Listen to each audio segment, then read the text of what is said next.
ज्ञानेश्वर माऊली तुकाराम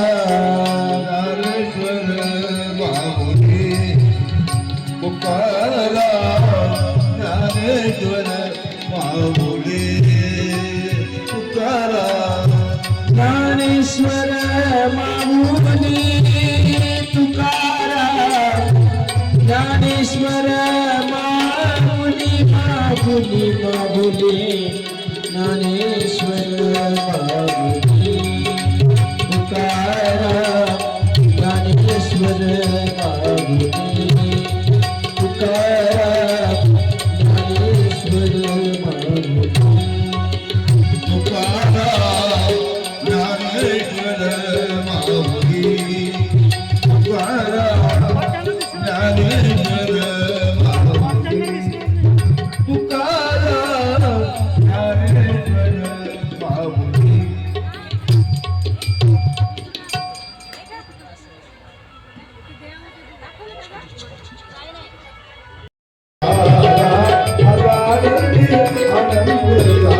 खेळ असा दंगला खेळणारा दंगला टिपरीवर टिपरी पडे ढकल पुजणारे मारे तेवढं पुजणारे रंगाची परदेश रे खेळ असा दंगला खेळणारा दंगला टिपरीवर टिपरी पडे ढकल पुजणारे मारे तेवढं पुजणारे रंगाची परदेश रे खोला कर मोठी पाळे साज सकाळी तो पाळता आज आनंदी आनंद झाला आज आनंदी आनंद झाला आज आनंदी आनंद झाला मी सांगू तुम्हाला मी सांगू आज आनंदी आनंद झाला आज आनंदी आनंद झाला आज आनंदी आनंद झाला कृष्ण सुस्वागतं कृष्ण आगतं कृष्ण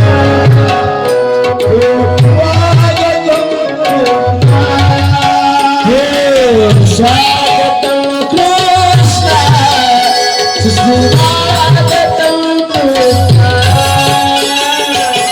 आगतं कृष्ण सुस्वागतं स्वागतं कृष्ण सुस्वागतं कृष्ण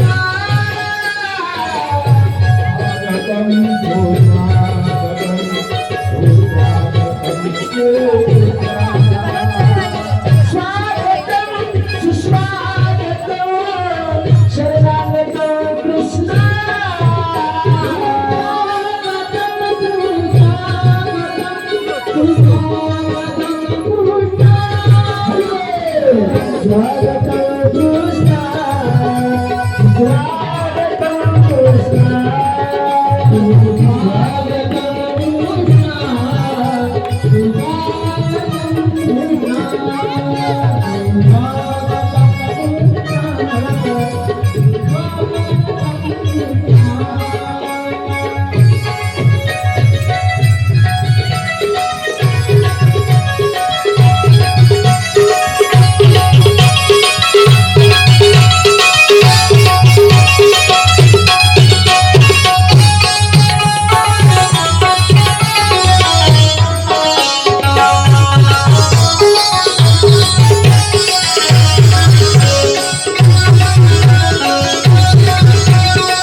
स्वागतं कृष्ण स्वागतं कृष्ण स्वागतं शरणागतं कृष्ण स्वागतं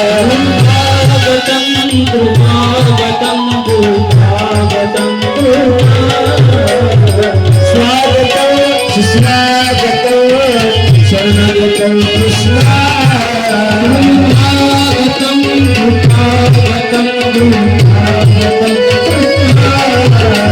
स्वागतं स्वागतं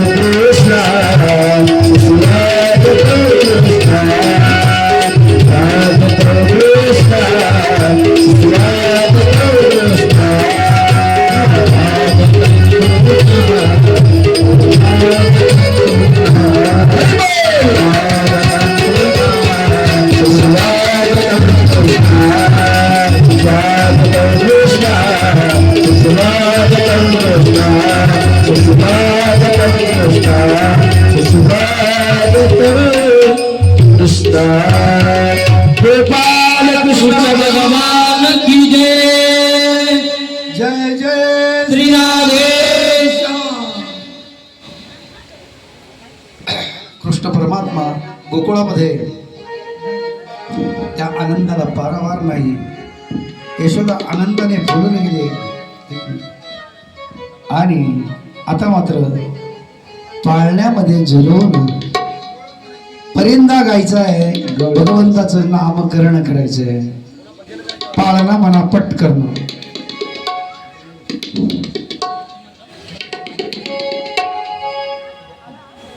आले बाळ कळ सोन्याचा देठा जगमाला वंशाचा काळ जो बाळ जो गेले जो दुसऱ्या दिवशी रुद्रानो रूप सावळे गोर तरंग जगा जळतो आरत्याचा बिंग जो बाळ जो गेले जो तिसऱ्या दिवशी आनंद मोठा सीता सावित्री पायानो होता साडीचा पोपट उसकी मस्ती है जो बाळा जो गेले जो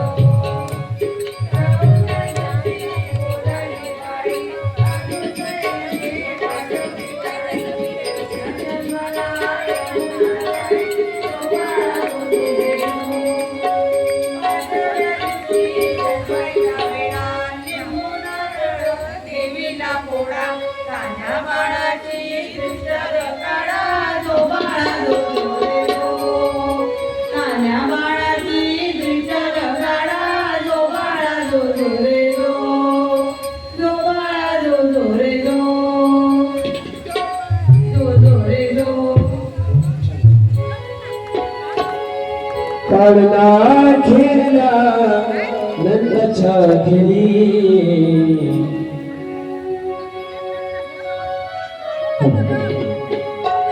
पाळणा खेळला नंदाच्या घरी रेशमाची दोरी माझ्या हाताच्यावरी रेशमाची दोरी माझ्या हाताच्यावरी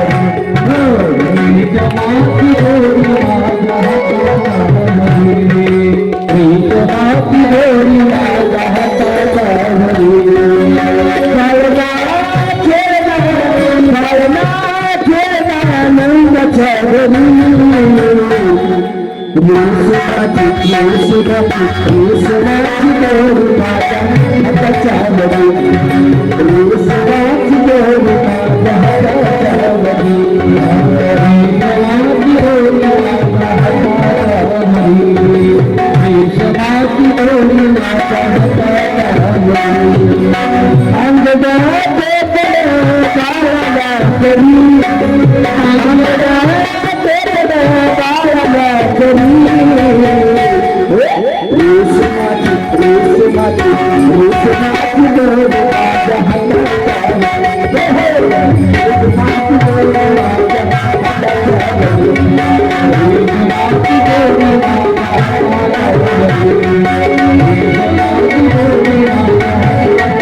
Thank you.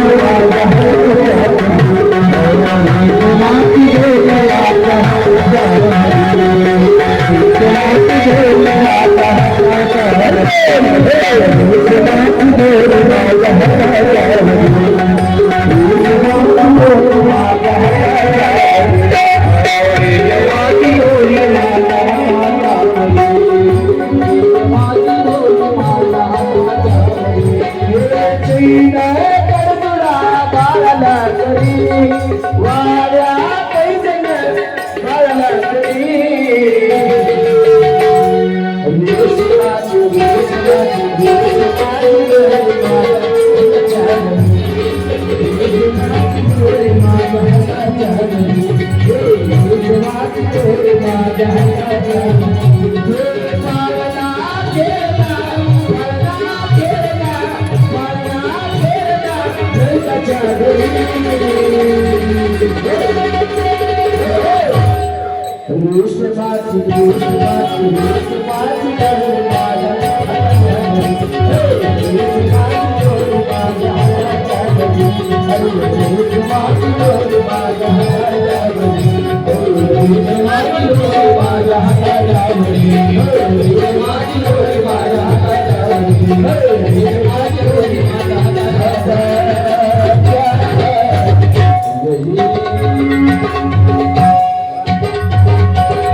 गोपाल कृष्ण भगवान की जय. कृष्ण परमात्मा गोकुळामध्ये वाढतायत, नामकरण झालंय. आणि आता मात्र कंसाच्या मनामध्ये मी एक दोन प्रसंग सांगून कथा थांबवणार आहे. उद्या कथेला वेळ द्या मला. आज आपल्याकडे भजनाचा कार्यक्रम आहे, त्यासाठी मी कथा पूर्णविराम देणार आहे कथेला. एक दोन प्रसंग सांगून कथा थांबवणार. आता मात्र कंसाच्या मनामध्ये भय उत्पन्न झालंय आणि त्या भयाने ग्रस्त झालेला कंस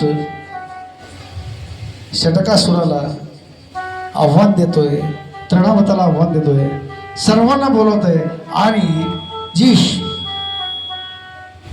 साक्षात रत्नमाला ज्यावेळेस वामन अवतारामध्ये तिने इच्छा केली ती रत्नमाला आता ह्या अवतारामध्ये पुतना म्हणून येते.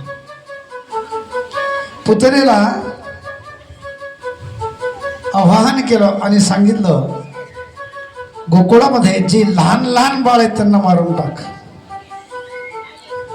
पुतनाने विचार केला आहे या वेशामध्ये जर मी गेले तर मला भयभीत होतील आणि मला एकही बालक मारता येणार नाही. कंसाची आज्ञा घेतली, सुंदर रूप धारण केला. त्या रूपाला पारावार नाही. ज्याप्रमाणे लक्ष्मी दिसावी तसं रूप धारण केलं. स्तनामध्ये विष भरलं होतं. यमुनेच्या किनाऱ्यावर येऊन उभी राहिली आणि गोकुळामध्ये प्रवेश करते. तिला पाहिल्याबरोबर सर्व गोकुळवासी विचार करतात ही कोण असेल. या गोकुळामध्ये भगवंताचा अवतीर्ण झाला त्यामुळे देवदेवता येत आहेत का काय, असा भाव प्रत्येकाच्या मनामध्ये उत्पन्न होऊ लागला. तिने मात्र प्रत्येक बाळ मांडीवर घ्यावं, स्तनपान करावं, विष पाजावं.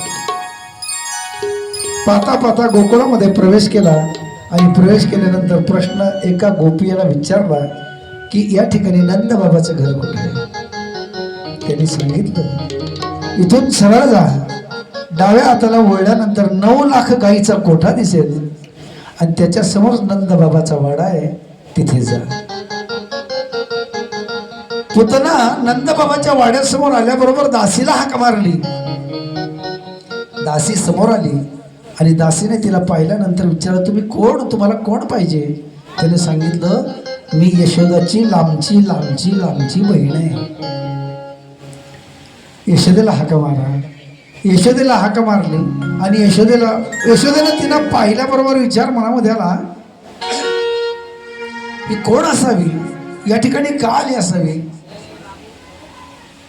तिने विचारलं तुम्ही कोण. मी तुझ्या आत्याची, मावशीच्या, काकीची अमुक अमुक बहीण आहे, लांबची बहीण आहे मी तुझी, परंतु तुझी माझी कधी गाठ पडली नाही आजपर्यंत.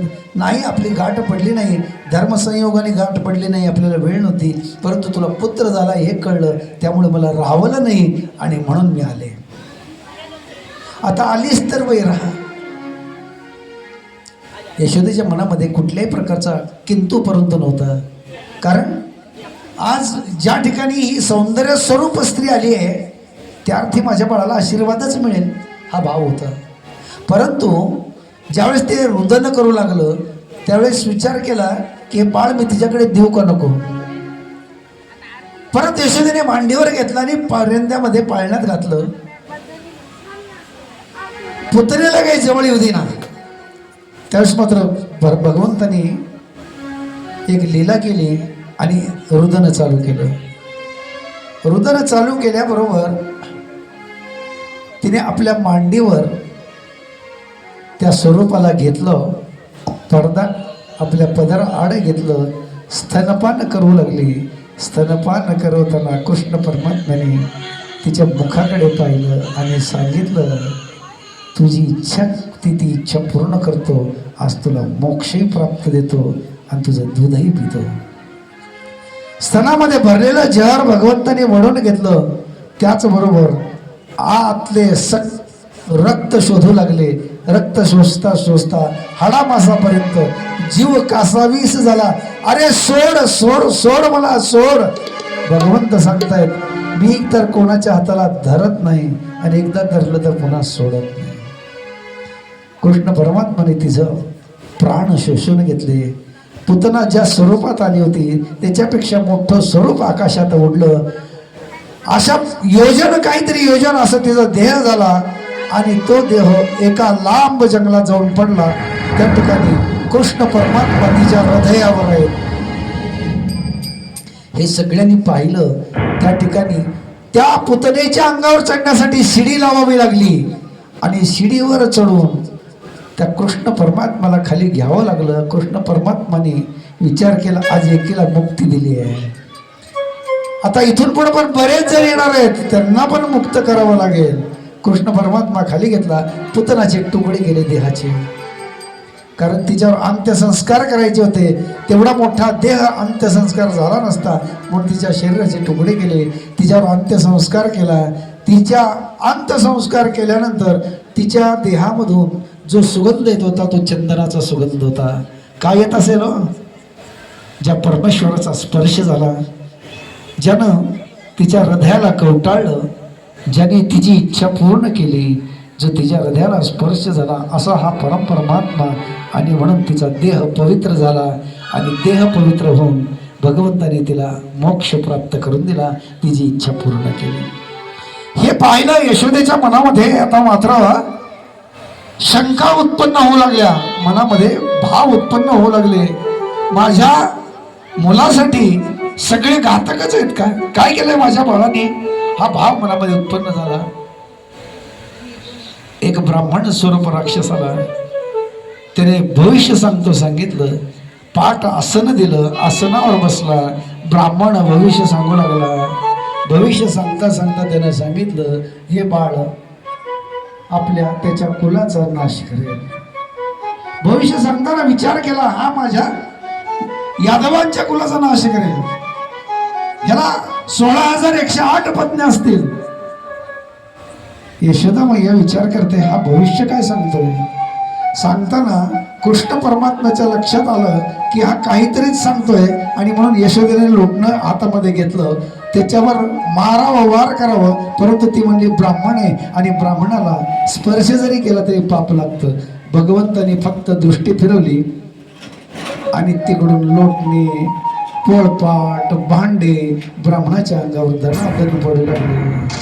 ब्राह्मणाने आपल्या हातामध्ये पंचांग घेतलं, गळ्यातलं जानवं हातामध्ये धरलं, धोतरात पाय अडकला, धोतर फिटलं आणि ब्राह्मण पडू लागला.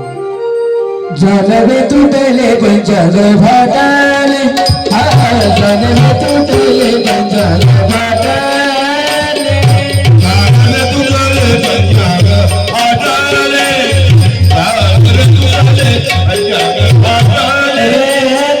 जलवे तुटले पंचांग फाटले, जलवे तुटले पंचांग फाटले, जलवे तुटले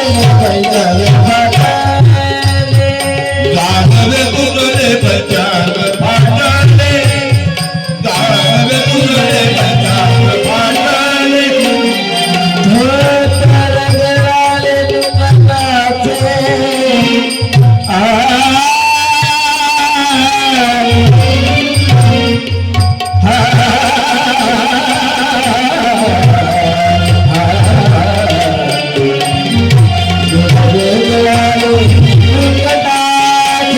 जलवे तुटले पंचांग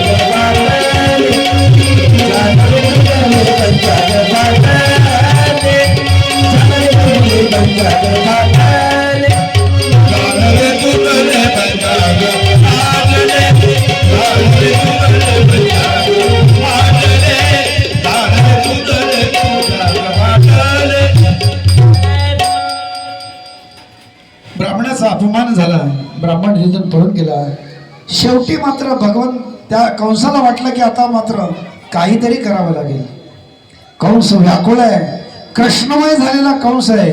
आता काय करू, नाना प्रकारचे विचार मनामध्ये येत होते. परंतु आज कंसाचं अंतःकरण मनामध्ये एकच भाव उत्पन्न, तो भाव उत्पन्न म्हणजे माझा शत्रू मेला पाहिजे, हा भाव त्याच्या मनामध्ये होता. कृष्णमय झालेला कंस विचार करतोय.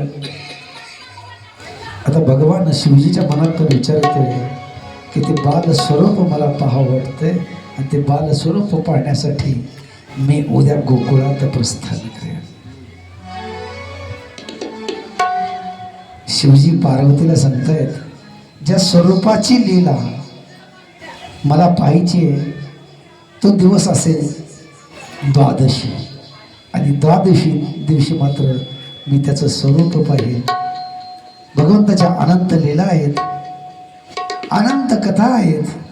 भगवंत कितीही वर्णन केलं तरी कमीच आहे. आज आपल्याला काही सूचना आलेल्या आहेत आणि म्हणून आज आपण या ठिकाणी भगवान श्रीकृष्णाचं बाल लीला चरित्र जे आहे ते आपण उद्या श्रवण करणार आहोत. आज कथेला मी पूर्ण विराम देतोय. गोपाल कृष्ण भगवान की, महामुनि शुकाचार्य महाराज की, महारुद्र हनुमान की, श्रीमद् भागवत महापुराण की, सुखदेव भगवान बोलो रे भाई सर्व सुंदर की.